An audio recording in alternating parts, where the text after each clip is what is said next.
The auditorium smelled faintly of old wood and dust. Afternoon sunlight slipped through the high windows and spread across the floor like a soft golden carpet. Students filled the seats, their laughter and chatter bouncing off the walls. It was audition day at the city conservatory, and everyone was waiting to show what they could do. In the middle of the crowd sat a young man named Daniel Morris. His clothes were plain, a faded shirt and trousers that looked like they'd been ironed too many times. He held a small notebook in his hands, the corners bent and covered with pencil marks. He kept looking toward the stage, then back down at his hands, trying not to let his nerves show. Daniel had come from a small town a few hours away. He didn't have rich parents or private tutors. He had learned to play the piano on an old upright that his uncle had once owned. The keys were yellowed, a few stuck when pressed, and the sound wasn't quite in tune. But Daniel loved that piano. He used to play it late at night after finishing his shift at the mechanics shop where he worked. It was his way of escaping, his way of dreaming. When the auditions were announced, Daniel almost didn't apply. The conservatory was known for its elite students, children of musicians, professionals, and well-known artists. He imagined polished shoes, shiny instruments, and people who had been trained since childhood. But something in him pushed back. He wanted to see if the music he carried in his heart could stand on the same stage. He had saved for months just to afford the trip and the small entrance fee. His mother had hugged him before he left, her hands rough from years of housework. "Play like you always do," she told him. "Play like you're telling your story." Now, sitting in that large hall, Daniel wasn't so sure he belonged there. Around him, other students spoke confidently, discussing composers and techniques. Some laughed loudly, their voices echoing through the hall. Daniel sat quietly, trying to remember the melody he had practiced every night. The sound of the piano on stage drew everyone's attention. A girl was playing a complex classical piece. Her fingers moved fast, like flowing water. When she finished, a few students clapped lightly. The artistic director, Mr. Hallstrom, made a note on his clipboard. He was a tall man with gray hair and glasses that rested halfway down his nose. He had seen hundreds of performances that day, and his patience was wearing thin. "Next," he called out, not even looking up. Daniel's heart jumped.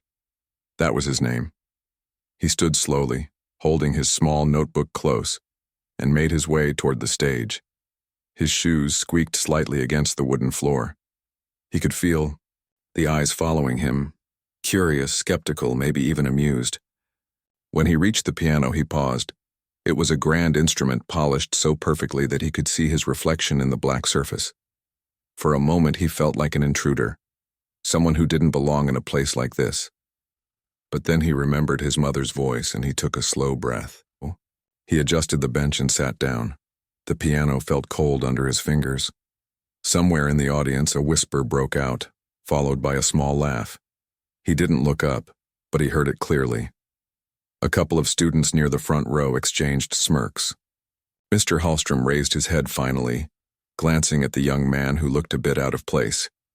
He didn't say anything, just gave a small nod as if to say, "Go on." Daniel opened his notebook, looked at the small sketch of musical notes he'd written, then closed it again. He didn't need it. The song was already inside him. He placed his hands on the keys and pressed the first note. It came out shaky. His fingers trembled. He took another breath and tried again, this time finding the rhythm he knew so well. The melody began softly, like a whisper in the air. It was his own composition, something he had written after a long night at work, when the sound of rain had mixed with the quiet ticking of the clock. At first, the audience didn't pay much attention. A few whispered to each other. One student stifled a laugh. The director shifted in his seat. But Daniel didn't stop. He kept playing, and slowly, the music began to grow. His hands moved with more confidence now. Each note carried a piece of his story. The long evenings in his small kitchen, the sound of wrenches and engines during the day, the smell of oil that never left his clothes, and the way music made all of that fade away for a few minutes. The melody rose and fell like a conversation between memories. It wasn't the kind of piece that showed off speed or technique. It was simple, heartfelt, honest. There was a touch of sadness in it, a quiet strength that spoke louder than any fancy flourish could. The audience began to change. The whispering stopped. The girl who had laughed earlier leaned forward slightly, her expression softening. Even Mr. Hallstrom lifted his eyes from his notes. Something about the music demanded attention. Daniel's fingers danced across the keys. He wasn't thinking about impressing anyone now. He wasn't thinking about the judges, the other contestants, or the whispers. He was somewhere else, in the tiny room back home, with the rain tapping on the roof, his mother humming in the next room, and the world outside feeling far away. For a few minutes, the grand hall disappeared. There was only the sound of the piano and the quiet heartbeat of the boy who refused to stop dreaming. Then, just as suddenly as it had begun, the music shifted. The melody grew softer, almost fragile. It was as if the song itself was catching its breath. Daniel let his hands linger on the last few notes before slowly lifting them from the keys. A faint echo filled the room. And then there was silence. For a long moment, nobody moved. The laughter, the whispering, the smirks, all gone. Even the director seemed unsure of what to say. Daniel stared down at his hands, not sure if he had done well or failed completely. He felt his chest rise and fall, his pulse still racing. The silence stretched on, heavy and uncertain. Then Mr. Hallstrom cleared his throat. "Thank you," he said quietly. His voice was calm, but there was something different in his tone. Not the usual sharpness, not the cold authority of a judge who had seen too many performances. There was something else. Daniel nodded slightly, stood and gave a small bow. He didn't expect applause, and for a second none came. He turned to leave, his heart sinking. But as he took his first step away from the piano, someone in the back began to clap. It was soft at first, just one person. Then another joined, then more. Within seconds, the sound filled the hall. It wasn't wild or loud, but it was real. Daniel froze. He didn't turn around. He didn't know what to do. He simply stood there, his eyes wide, trying to believe that the same people who had laughed moments ago were now applauding him. Mr. Hallstrom put down his pen. "Next audition," he said finally, but his eyes lingered on Daniel a little longer than they had on anyone else that day. Daniel walked off the stage quietly, his hands still shaking. When he sat back down in his seat, the same girl who had laughed earlier leaned toward him and whispered, "That was beautiful." He smiled faintly but didn't answer. His heart was still full of the music he had just played. He knew he hadn't been perfect. There were mistakes, a missed note here, a rough chord there. But somehow none of that seemed to matter. He had played the only way he knew how, with everything he had. As the next performer walked to the stage, Daniel looked down at his notebook again. The pages were filled with scribbled notes, ideas, and dreams that he hadn't shared with anyone. He traced a line with his finger, then closed it gently. For the first time in a long while, he felt something close to pride. Maybe he didn't come from money. Maybe he didn't have the best piano or the best training. But for those few minutes, he had turned his life into music and people had listened. He didn't know what the judges would decide or whether he'd ever be invited back. But as he sat there, hearing the next song begin, he felt calm. Whatever happened next, he had already done what he came to do. He had played his story. The light through the windows shifted as the afternoon went on. Students kept performing, the director kept taking notes, and the hall slowly emptied. But for Daniel, that moment stayed. It wasn't just an audition anymore. It was proof. Proof that sometimes, even when the world doubts you, your heart can still speak louder than their laughter. And though no one could see it as he left the building later that day, Daniel smiled to himself. He knew something had changed. Maybe not in the world, but inside him. And that was enough for now. When Daniel stepped out of the conservatory building, the late afternoon sun was beginning to fade. The city felt loud after the quiet tension of the hall. Cars passed, people hurried along the sidewalks, and somewhere nearby, a street performer played a soft tune on a violin. Daniel walked slowly, his hand still feeling the faint weight of the piano keys. The applause from earlier replayed in his head, that small but meaningful sound that told him someone had heard his music. He couldn't help but smile, though a part of him still doubted whether it had been enough.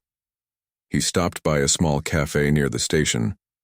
It was quiet, with just a few people sipping coffee and reading newspapers. He ordered a cup of tea and sat by the window, staring out at the busy street. The warmth of the drink steadied his shaking hands. From his bag, he pulled out the envelope that held the audition letter. It was creased now, soft from being handled too much. On the back, he had written a few bars of music, the melody that had just changed his life, or at least he hoped it had. He didn't know what would happen next. Maybe the judges would forget him the moment he left. Maybe they'd pick someone else with better training or more experience. Still, deep inside, he felt a small spark of pride. For once, he hadn't let fear silence him. He stayed there until the sun dipped below the rooftops. When he finally made his way to the train station, the city lights had come alive. He found an empty seat near the window and leaned back as the train rumbled forward. As the countryside began to pass by, Daniel thought of home, the narrow street where he lived, the sound of his mother's old radio, and the piano that waited in the corner of their small living room. He imagined sitting there again, the night quiet except for the sound of his music. When the train stopped at his town, the air was cooler. He walked home along the dirt road, his bag slung over his shoulder. The stars were bright that night. His mother was waiting by the door when he arrived. She smiled the moment she saw him. "You look tired," she said softly. "I am," Daniel admitted. "But it went okay, I think." She poured him a cup of soup and sat across the table. "Did they like it?" Daniel hesitated. "I don't know," he said. They clapped a little, but I think they were surprised. She looked at him for a moment, her eyes warm. "Then that means you touched them," she said. "People don't clap for nothing." He smiled faintly and nodded. The soup warmed him from the inside. That night, after his mother went to bed, he sat at the old piano and played again, quietly so as not to wake her. The sound wasn't perfect, but it filled the small house with peace. Days turned into a week. Daniel went back to work at the mechanic's shop. The familiar rhythm of tools, engines, and laughter from his coworkers replaced the sound of applause. No letter came. Every morning he checked the mailbox on his way out, and every evening he checked again. Nothing. Still, he didn't let the hope die. He played every night, sometimes until his fingers ached. His neighbors would sometimes stop by the window to listen. One old man even told him once, "You've got something special in those hands, boy. Don't waste it." Then on a Wednesday morning, something unexpected happened. Daniel arrived at work to find his friend and co-worker holding a small white envelope. "This came for you," he said, handing it over with a grin. Daniel froze. The logo on the corner was from the conservatory. His hand shook as he tore it open. Inside was a single sheet of paper. He read it twice, then 3 times, not believing what he saw. The letter said, "We are pleased to inform you that your audition has been reviewed by our selection board. The emotion and originality of your composition left a strong impression. You are invited to return for the final round of evaluations next month." He just stood there, silent, staring at the paper. "You in or not?" his friend asked, laughing. Daniel finally looked up, a smile spreading across his face. "I'm in." That evening, his mother cried when she heard the news. She hugged him tightly, her tears wetting his shoulder. "You did it," she whispered. "You really did it." The next few weeks were a blur of preparation. He worked his shifts during the day and practiced late into the night. He rewrote parts of his song, trying to polish it without losing the feeling that made it special. He didn't have a teacher to guide him, so he listened to recordings, watched performances online, and studied how great pianists expressed emotion through every note. Sometimes he doubted himself. There were moments when he'd stop mid-song, frustrated, feeling like he wasn't good enough. But then he'd remember the faces in that hall, the way the laughter had faded into silence. That memory kept him going. Finally, the day came. He packed his bag again and took the early train to the city. This time he wasn't trembling as much. He felt nervous, yes, but also ready. The conservatory hall looked just the same as before, but something in him had changed. He didn't feel like an outsider anymore. There were fewer people this time, only those who had made it past the first round. Some were familiar faces. The same girl who had spoken to him after his first audition smiled when she saw him. "You made it too," she said softly. He nodded. "Yeah, I guess I did." The auditions began. One by one, students went up to perform. The director sat in the same place, his glasses catching the light. Daniel noticed him watching more closely this time. When his name was called, Daniel walked up to the stage. His steps were steady. He sat down at the piano again, the same bench, the same polished surface. He looked out at the small audience, a few judges, a handful of students, and that familiar, expectant silence. He placed his hands on the keys. For a heartbeat, he did nothing. Then he began to play. The opening notes were soft but sure. This time, the melody carried both confidence and tenderness. The room listened. His piece told a story about the struggle of trying, the pain of doubt, and the quiet hope that refuses to die. As he played, Daniel lost himself in the music. It was no longer about being judged. It was about sharing what he felt. The late nights, the tired mornings, the small victories that nobody saw. The sound grew richer, deeper. When the final note faded, the silence was even heavier than before. Then came applause, stronger this time, lasting longer. Mr. Hallstrom stood up. "Thank you, Mr. Morris," he said, his voice steady but warm. That was unexpected and deeply moving. Daniel bowed slightly, his heart pounding, and left the stage. Outside, he sat on the steps of the building, breathing in the cool evening air. The city lights flickered on again, just like last time. He didn't know if he had won or not, but he felt something close to peace. Then the door behind him opened. It was the director. He stood quietly for a moment before speaking. "You've come a long way," he said. Daniel looked up, surprised. "Thank you, sir." The older man nodded slowly. "Technique can be taught, but the way you play and the feeling behind it, that can't be taught.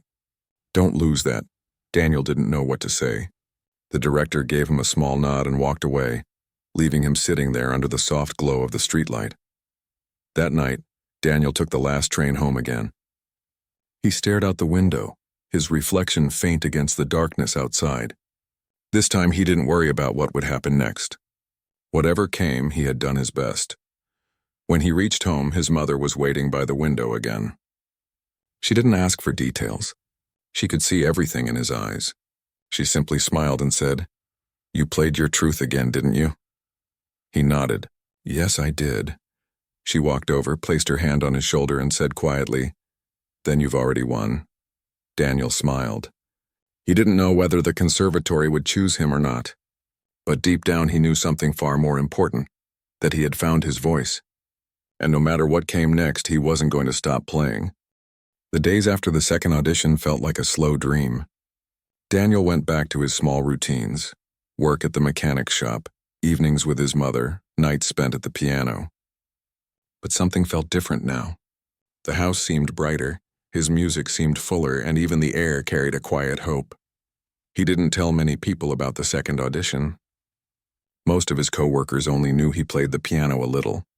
They'd sometimes ask jokingly, "So when are we seeing you on TV?" And he'd laugh it off, pretending it didn't mean much. But inside, the weight was eating at him. He tried not to think about it, but every time he passed the mailbox, his heart would race.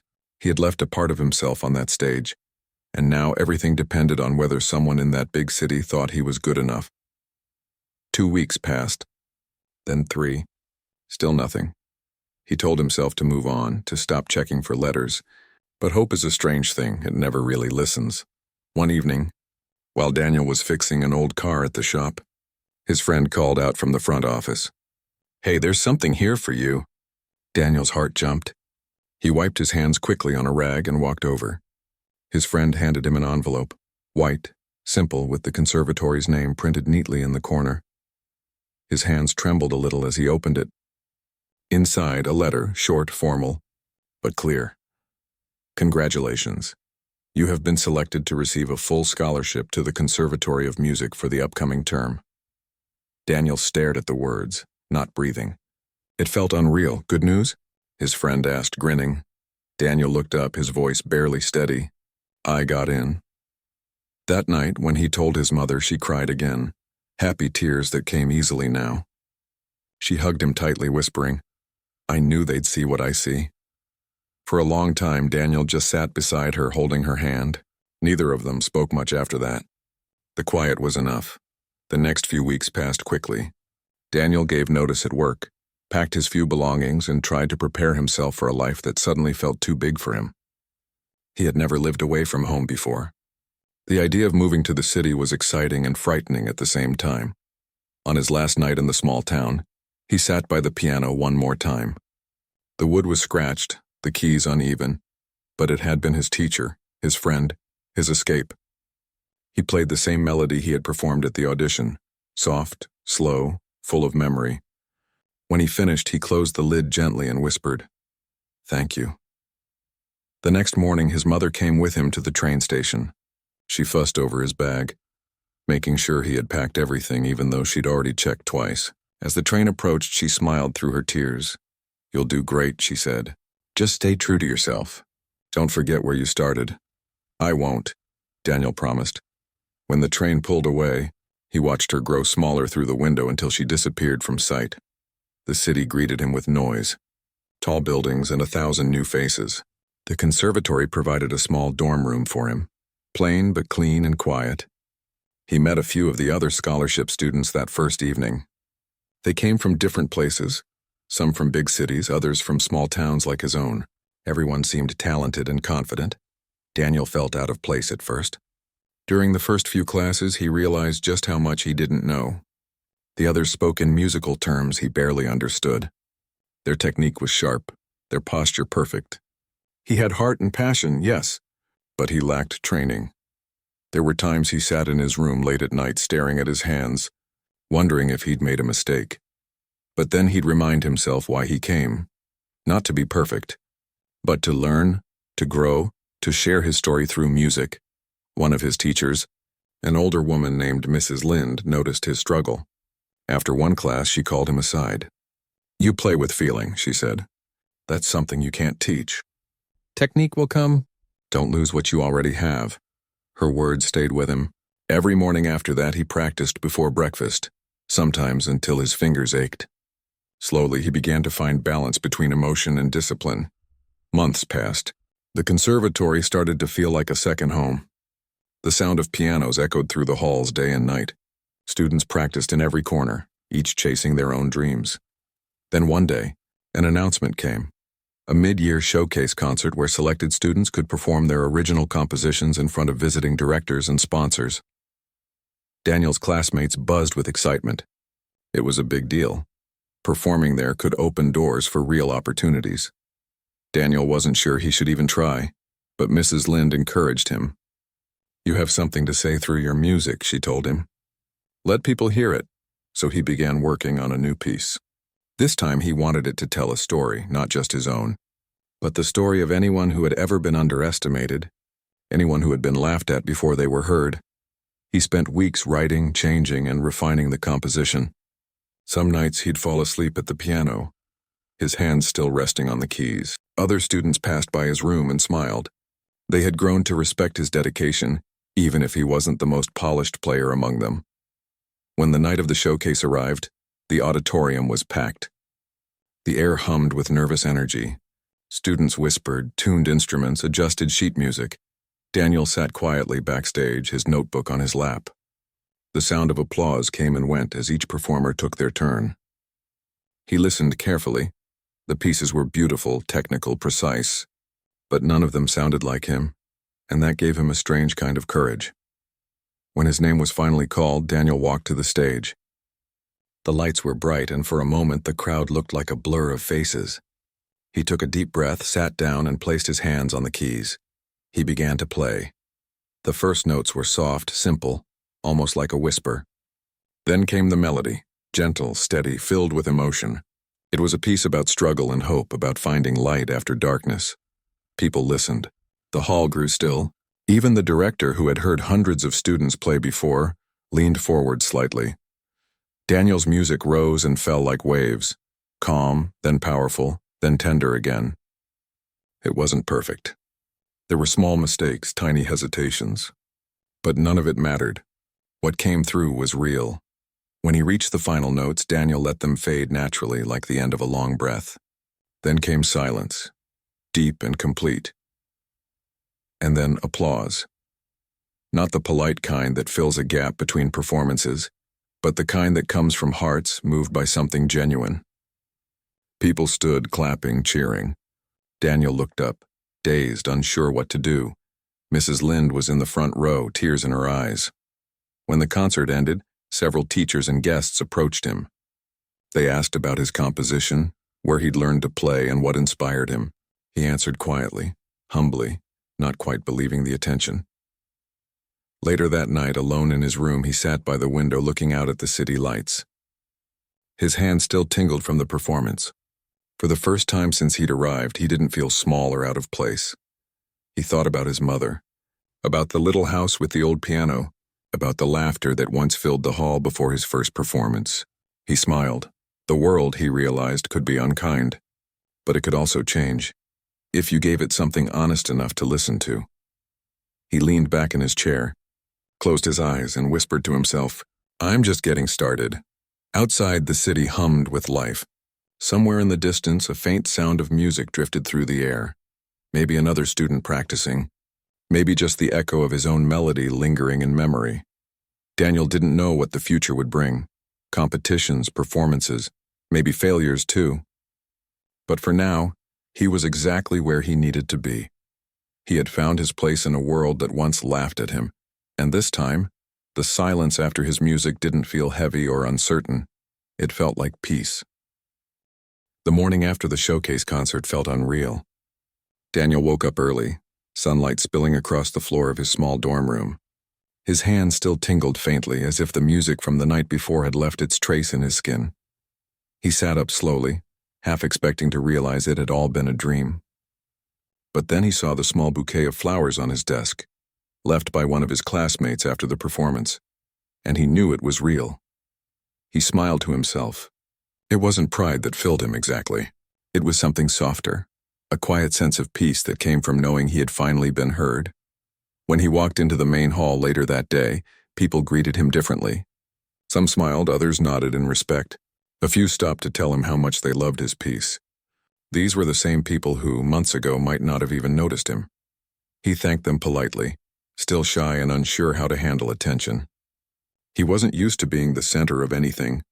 For years he had lived in the background, fixing cars, helping his mother, dreaming quietly while others chased bigger things.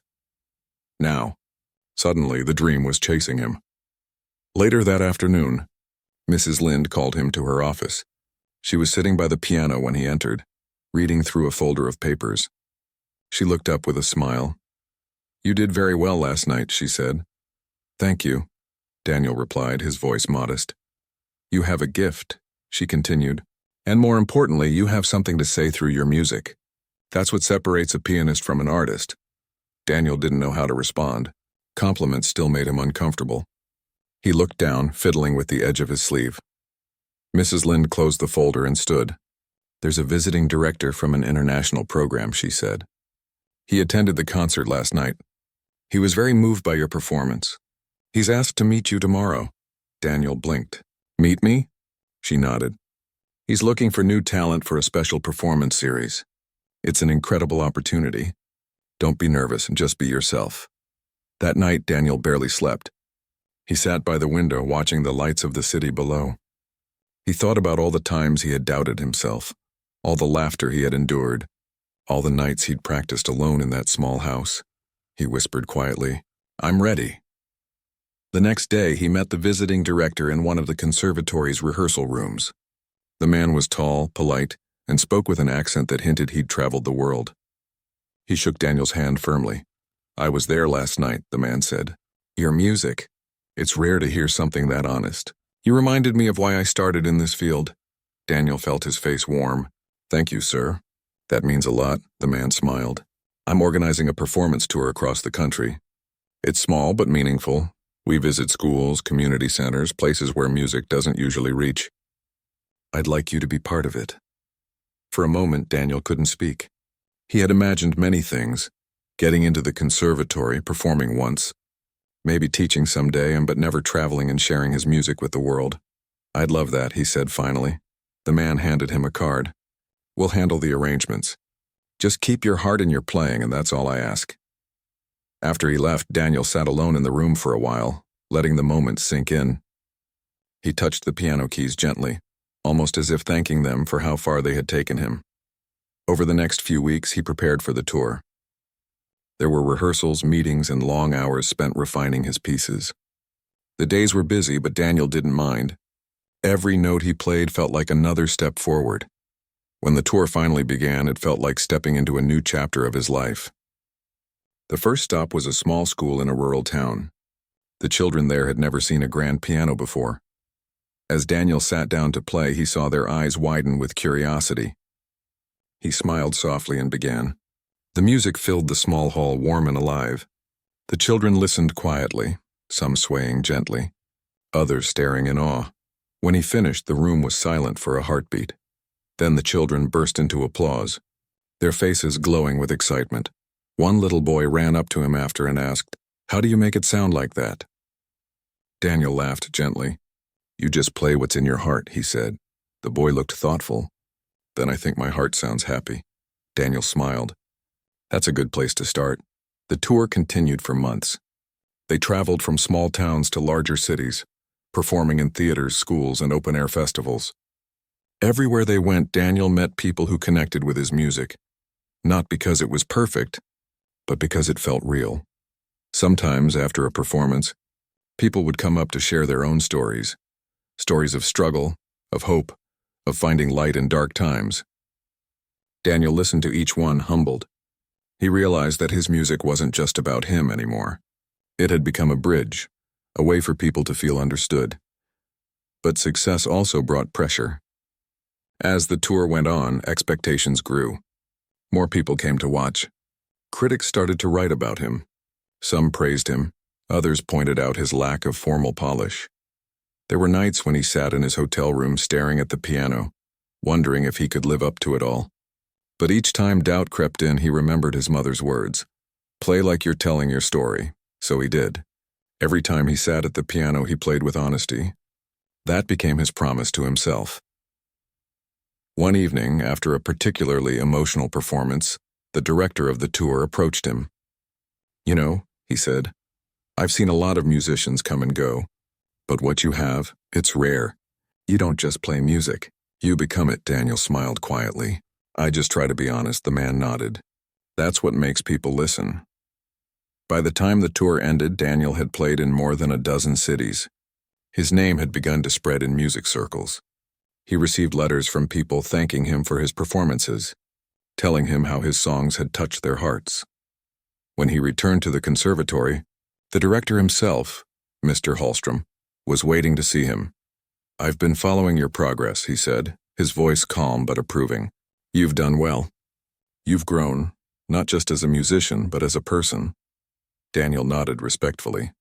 "Thank you, sir. I've learned a lot since that first day." Mr. Hallstrom gave a faint smile. "I remember that day. You sat down and everyone laughed. Then you played and you made them listen." "I'll never forget that," Daniel chuckled softly. "Neither will I."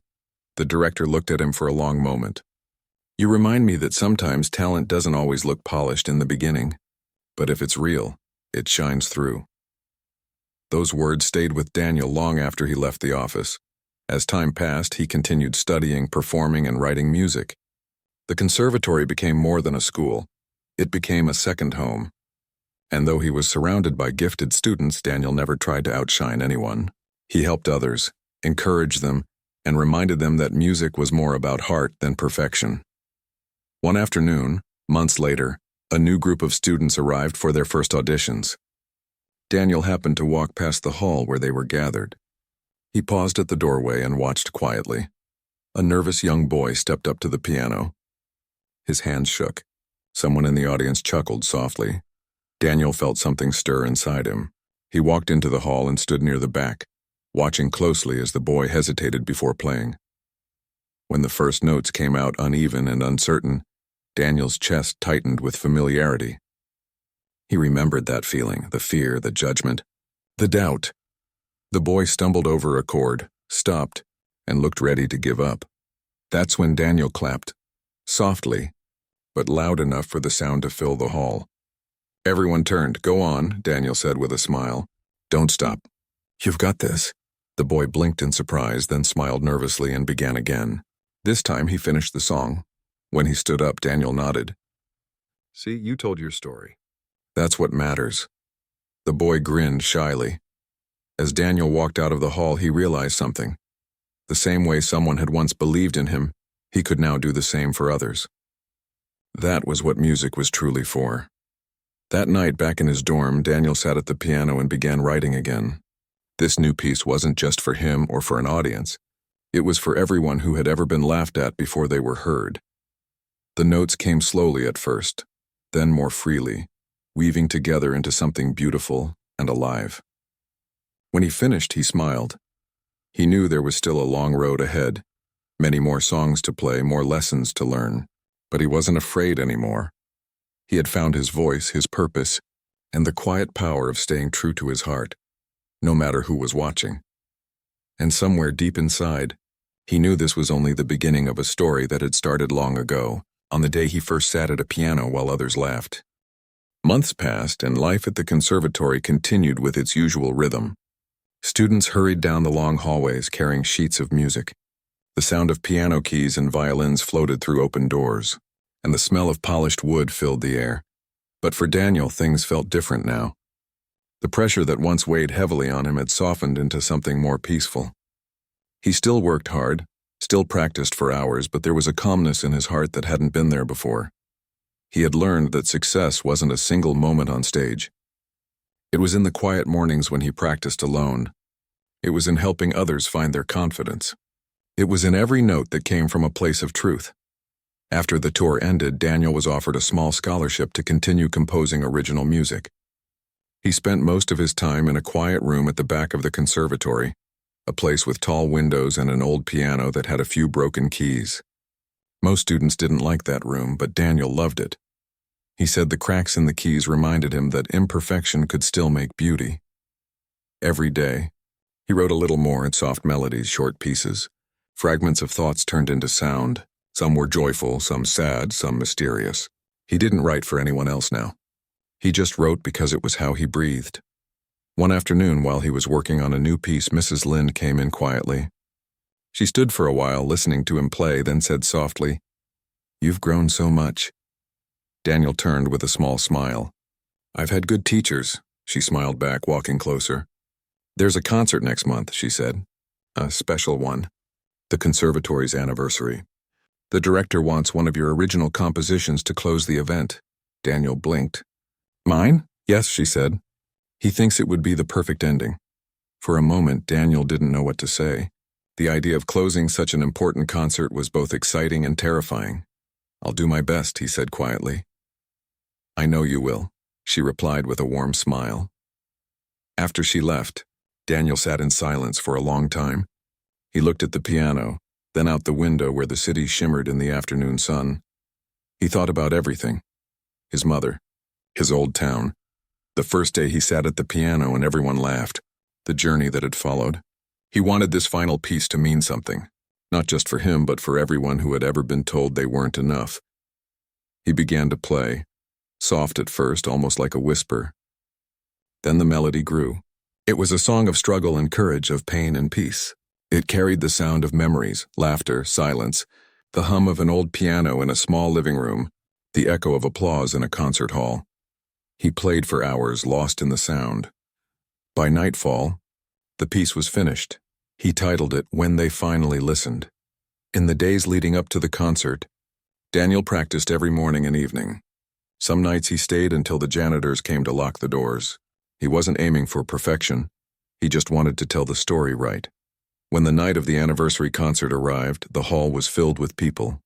Former students, teachers, families, and guests from the city had come to celebrate the conservatory's long history. Daniel waited backstage, sitting quietly on a small stool. His hands were warm, his heart steady. He peeked through the curtain and saw the audience. Rows and rows of faces, some smiling, some serious, all waiting for music. He saw Mrs. Lind sitting near the front, and beside her, surprisingly, was his mother. He hadn't known she was coming. She was dressed simply, her eyes wide with pride. Daniel felt tears press behind his eyes, but he took a deep breath. He wasn't nervous anymore, just grateful. When his name was announced, the audience clapped. He walked to the piano slowly, the lights shining softly on him. He sat down, closed his eyes for a moment, and let the silence settle. Then he began to play. The first notes floated through the hall, gentle and fragile. Each sound seemed to hold a piece of his life, the long nights, the doubts, the moments of courage. The melody rose and fell like a voice telling a story only music could tell. People leaned forward, drawn in. The hall was silent except for the sound of the piano. Halfway through the piece, the tempo shifted. The soft sadness turned into strength. The notes danced, bright and confident, as if the music itself had found its courage. And when he reached the final passage, a few slow, beautiful chords, he played them with everything he had inside him. When the last note faded, there was a heartbeat of silence. Then the audience stood. The applause was thunderous, a sound so powerful it made Daniel look up, surprised. Some people were crying. Others were smiling through tears. Mrs. Lind wiped her eyes. His mother had both hands clasped over her heart. Daniel stood slowly and bowed. He didn't feel pride in that moment. He just felt full, like all the years of struggle had finally found their meaning. After the concert, people came to congratulate him. Teachers shook his hand. Students told him how much the piece had moved them. Even the director came forward and said, "That was the most heartfelt performance I've seen in years." But the moment that meant the most came when his mother walked up to him. She didn't say much. She just hugged him tightly and whispered, "You did it, my son. They finally heard you," he smiled, holding her close. "We did it," he said softly. Later that night, when everyone had left, Daniel returned to the empty hall. The lights were dimmed and the piano sat quietly on the stage. He walked up to it, ran his hand over the smooth wood, and sat down one last time. He played a few soft notes, just for himself. Then he looked up at the empty seats and whispered, "Thank you." It wasn't clear who he was thanking. The piano, the people who believed in him, or the ones who doubted him and pushed him to prove himself. Maybe all of them. He smiled to himself. From that day on, Daniel's life changed again, though not in the way most people expected. Offers came. Invitations to perform, to record, to travel. But he turned many of them down. He wanted to teach. He began working with children who came from small towns just like him. Kids who had dreams but no one to guide them. He taught them not just how to play, but how to feel. Music isn't about showing off, he would tell them. It's about sharing what's inside you. When you play honestly, people will listen. The students adored him. They said he made them believe they could do anything. Years passed. Daniel became known not just as a talented pianist, but as a mentor who inspired others. His music continued to reach hearts all over the world. But his greatest joy came from watching his students find their own voices.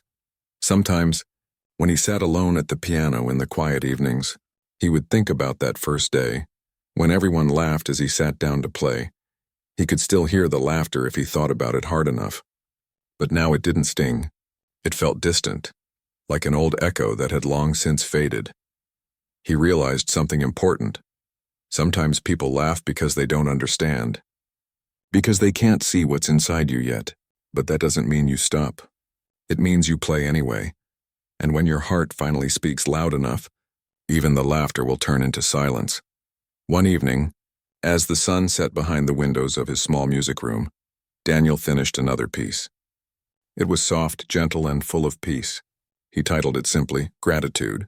He leaned back, smiling. He didn't need applause or fame anymore. He had already won the only thing that mattered, the freedom to be himself, and the power to touch hearts with honesty. Outside, the wind moved through the trees, carrying faint sounds of laughter and life. Daniel stood, turned off the light, and closed the piano lid gently. In the dark room, one could almost imagine hearing faint echoes of the past. That young boy sitting down nervously while others laughed, not knowing that one day his music would silence even the loudest doubt. And in that silence, his song would live forever,